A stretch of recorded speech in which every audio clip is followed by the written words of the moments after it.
a couple of months. Rachel, I told you we're not going to use those first 3 slides, but we are in just a moment. It's been crazy the last 2 months to experience a complete different side of God, to experience His love and His favor and His grace in all new ways. And, you know, I've lived in Christian families. I've done church for a large part of my life. And then in the last 2 to 3 months, God's turned up in a new way and you go, what? I've heard His voice in new ways. I've understood His word in new ways. I've felt His presence in new ways. It's just, I'm quite excited because it's been a long time coming for me in some ways. I had a wee bit of a rough last half of last year, and it's been quite exciting. In other news, in the last 2 to 3 months, I did get married. That was exciting, very awesome. Want to share quickly 3 things that I've learnt in the last 2 months since being married. Number 1, if we could have that slide up, Rachel. It is no longer socially acceptable to sleep like that. It's just not okay. Apparently you are now sharing your life, your bed, and it's not. And I'm not going to lie, I did not know that I slept like that until about 2 months ago. The second thing I've learned, if we could have the second slide up. You don't even really need to say much about this one. That little tiny red bag on the left would be mine. And the big blue bag on the right, plus the little pink bag, would be Emma's. We were going away for a week. Some of her stuff was in my bag. However, on the way home, and Emma said, I have to say this, on the way home, there was very little in her bag, and somehow I'd multiplied my things. And so most of my stuff was in her bag, and I don't have any more room. What have you got that you got rid of? But there you go. But the third thing, and probably the most important thing that I've learned about marriage and about my life, and if we could have the third slide, Chuckles, is that occasionally someone comes into your life. Something comes into your life. And if life was like clay, the things and the people we let into our life mold us, shape us, and create something new within us. And so in the last 2 months, I think a big part of understanding a whole new level of God has been this amazing person and this amazing moment that I've allowed into my life. And so we can put that slide down there because people will look at it all night. And she does look amazing, doesn't she? She's just stunning. Anyway. And so that's what I want to talk a wee bit about tonight. Not her. It's like, I could talk all night about her and we could, yeah. But I want to talk about things and people that we let into our lives.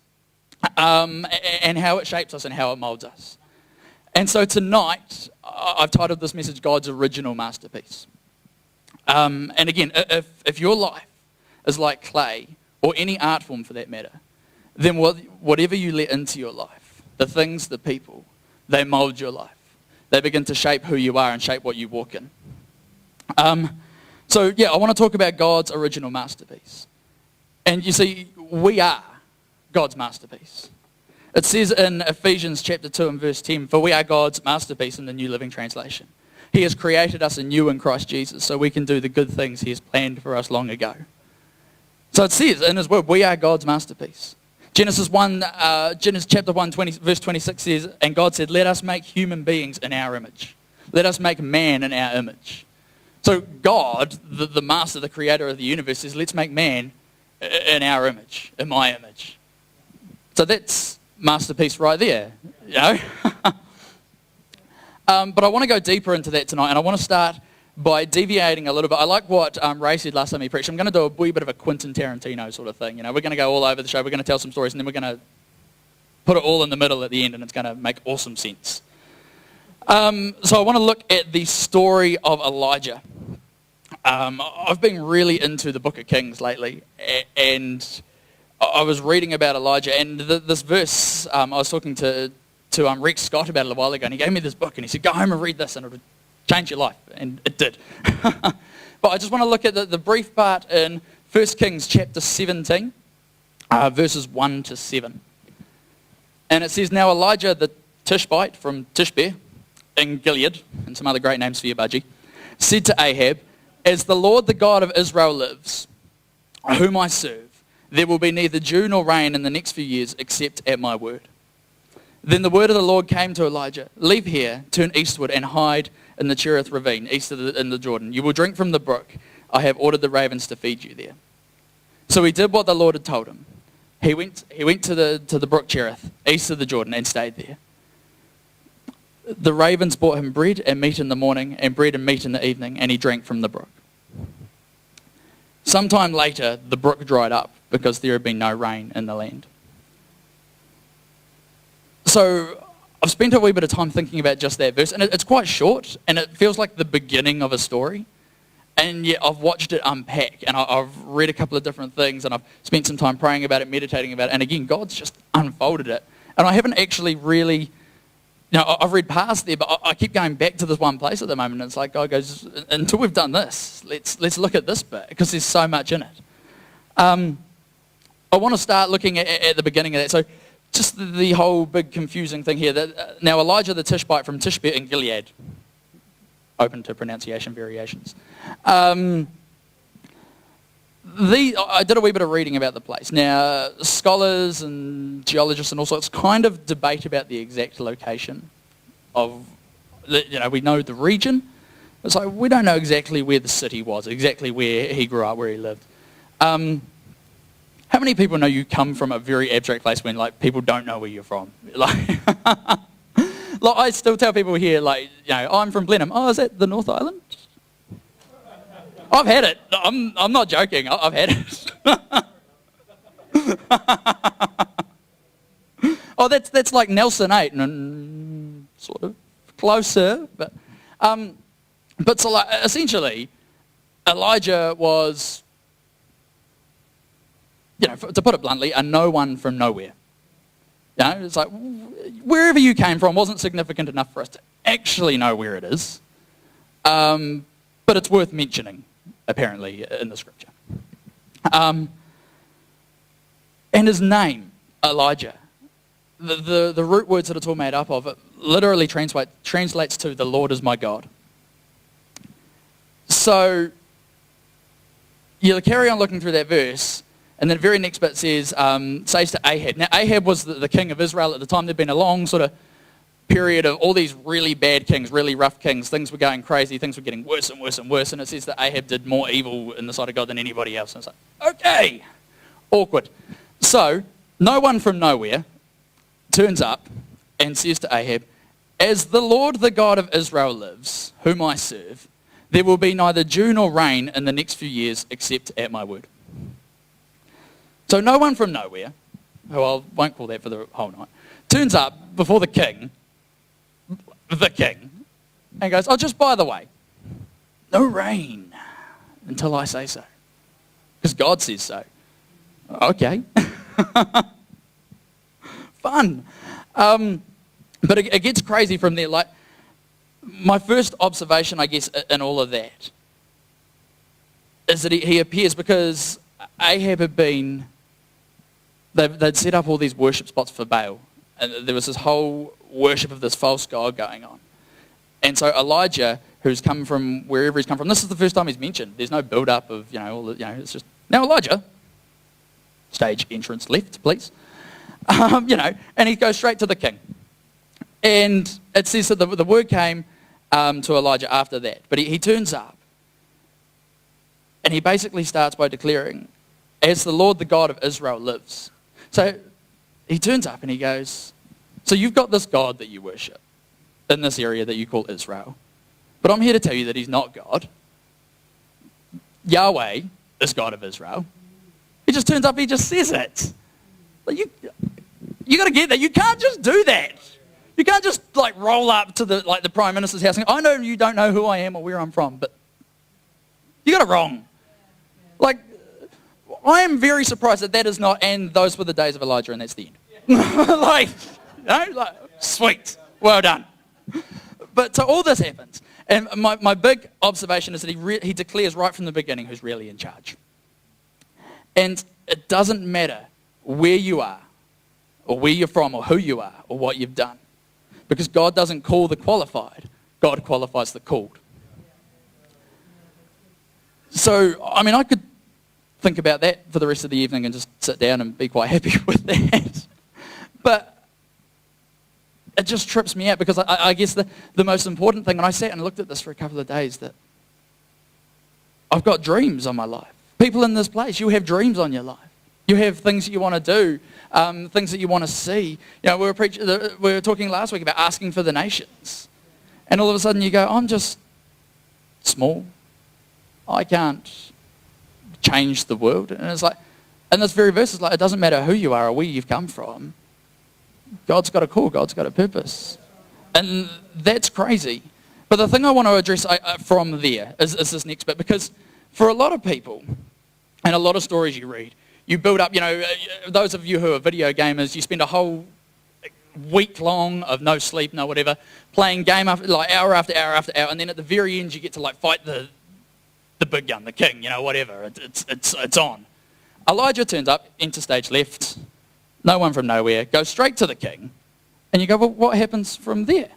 Because now he's in the king's face, so this must, like, we must just be action right in.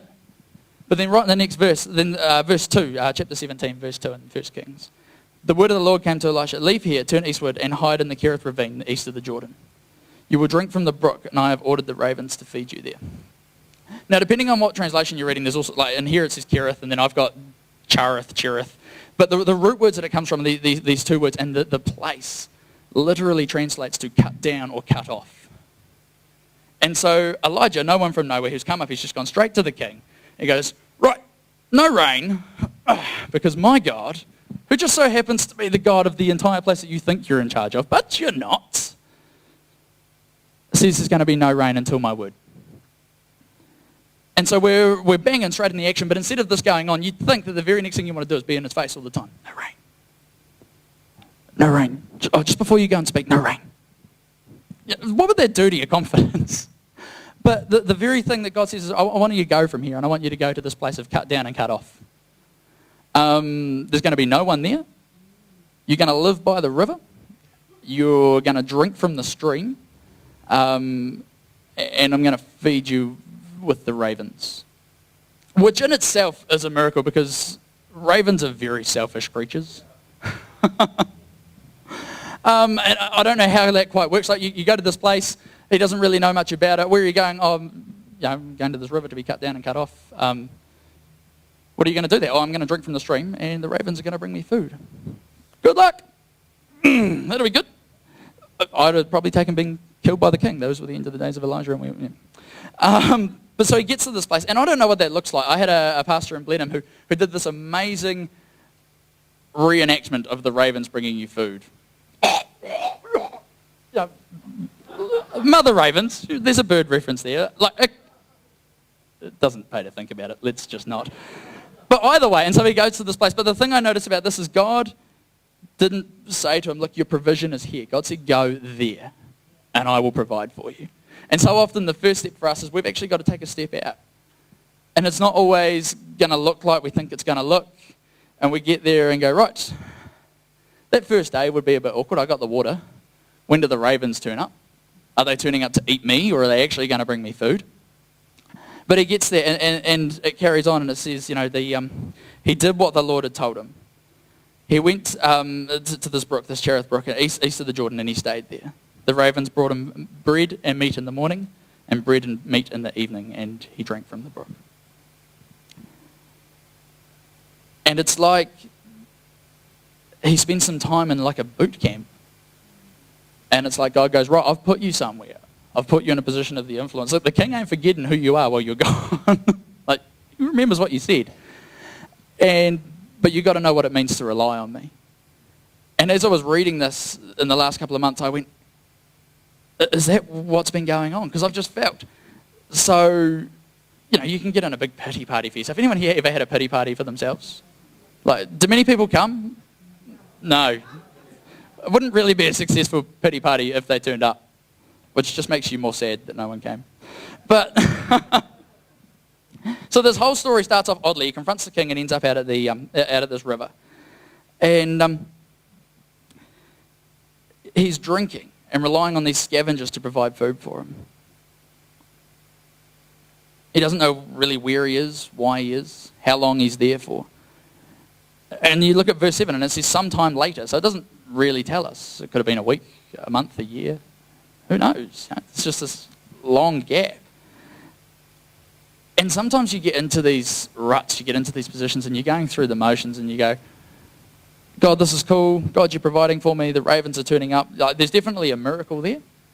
And the very fact that there's a miracle happening, you still lose sight of that and go, what am I doing? What am I doing? And it's very easy to lose sight of the blessings and the miracles that God's working in your life daily because it's become mundane. You know, we take for granted in New Zealand what it actually means to just be able to meet here on a Sunday night and worship in the first place. Oh, I have to go to church. It's like, imagine if you had to fight to get in the door. Imagine, like I said to Ian last week, imagine when revival hits and it's not going to be a case of I have to come to church on Sunday night. It's if I don't get there before 5:30, my seat is gone. But not only that, the back seat is gone, the hallway is gone, the fire exit's open because there's people queued out the door. People pulling in off the street going, I don't know why I'm here, my car put itself in the car park. And okay, let's do it. Amen. But he gets into this rut. And then it says, sometime later, the brook dried up because there had been no rain in the land. We've all been in places where our brook has dried up, where the one thing that you've been waiting for happens. Because you look at it in one regard and it's like the brook drying up was the fulfillment of his promise, what he'd said. On one hand, you should be going, yes, brook's dried up. Obviously, it's not raining. Well, obviously it's not raining. You wouldn't know it if it would be raining. But there's this promise there. But at the same time, that wouldn't have been an immediate thing. It would have been gradual. The brook would have started to dry up. Water would have become harder to find. Suddenly you've got ravens turning up with already processed meat and bread and nothing to wash it down with. And we've all been in those places. We've all been in places where things just go, I'm at the end. I thought you promised me something. I thought something was going on. What happens now? Sure, this is a fulfillment of my promise, but now how long do I have to be here? Like, if you've been there for a long time, you're more concerned with, I'm out of water than with the things of God. We're human. It happens. Don't try and tell me that you're not. But we all have these times. Fuel vouchers expire. There's all sorts of things, big, small, but they all begin to add up. But the very next thing I love is, in the next verses, and we're not going to go into great detail there, but God takes him out and takes him to the next place of provision. And so it's like, my observation there is just when you think that your river has dried up, your brook has dried up, you are more on God's mind at that moment than you have been ever before. So often it could be, what's going on? This has been mundane. I've been here for weeks. I've been here for months, years, whatever it is. Have you forgotten about me? There's all sorts of stories in the Bible. Jonah in a fish. All right, what happens now? Joseph, betrayed by his brothers, sold to slavery, put in prison, sitting in a cell. I think it's pretty safe to say his brook had dried up. But at that moment, in this boot camp experience where he's being taught, he's been cut down, he's been cut off, he is more on God's mind than he's ever been before. More on God's mind. Because, look at the story of Joseph. He goes on and he becomes king and he calls his brothers in. And there's so much that happens from there. But he wouldn't have got to where he was if he hadn't spent his time in the place of being cut down and cut off. And the reality is we all spend time there. And I'm not saying that, I'm not trying to do the whole woe is me, you need to be sad thing, because there would have been joy. The very fact that God was providing was there. But there are times, just speaking honestly, and it's so crazy because one of the things I want to do tonight is break through some things for people. Some of you might be at that point where you go, my brook's dried up. Some of you probably needed to come here tonight just to hear that. Your brook's dried up, but you have never been on God's mind more than at this very moment. God hasn't forgotten about you. You're not just, it doesn't matter. Elijah was no one from nowhere. But God does not forget. It says in his word that, he cares about the sparrows and the wildflowers that no one ever sees. How much more will he care for his children? Blows my mind. So this river dries up slowly. Water becomes harder to find. Elijah finds himself saying, what happened? Where are you? Promises seem lost. He feels alone, probably afraid. But at the same time, there's that little bit of expectancy. Because the fact that the river is dried up means that God did what he promised. And that the next step is coming. In your darkest drought, feeling forgotten, you are never more on God's mind more than you are at that very moment. Again, I could just think about that for so long. And I could say it again and again and again, because I really feel there's people here that need to hear that. You have never been forsaken by God. He's never turned his back. He's never walked out on you. His love never fails. We sing it. We declare it. Jesus on the cross. At a moment in time that his entire ministry has been building up to. He knows it's coming. And then he cries out, God, why have you forsaken me? What happened? We had a plan. We had a deal. We were going to save mankind, you and me. It was going to be like that. It was sure it was going to hurt, but this much? Jesus was fully man. He felt the pain. Sometimes we it's so easy to go, oh yeah, but he was God. And so he felt everything. He took not only the lashings and the beatings and the nails, he took your sin, he took my sin. And he felt all of it. And at his darkest moment where his brook had dried up, Jesus, you and I, mankind, had never been more on God's mind than at that moment. Because this was the pivot point. This was where things changed. Everything had been building to this moment. And so within the promises that seem lost, the loneliness, the fear, there's expectation. There's expectation. Don't give up being expectant in your time. Because let me tell you, if you're in those places, you're not in those places because you've done anything wrong. You're not in those places because you're worthless, because you're junk. You're in those places because God has got something for you. And God is taking you to a place where he's going to qualify you, lift you up, put you into that. Because, Elijah comes back from that, and it's all on from there. Like, you thought the first scene with the king was action-packed. It's like, it gets intense. Go home and read it. It's like 1 Kings 17 onwards are just insane. Just things that you don't even read in, like, war novels. It's like, man, crazy. Can we get that picture?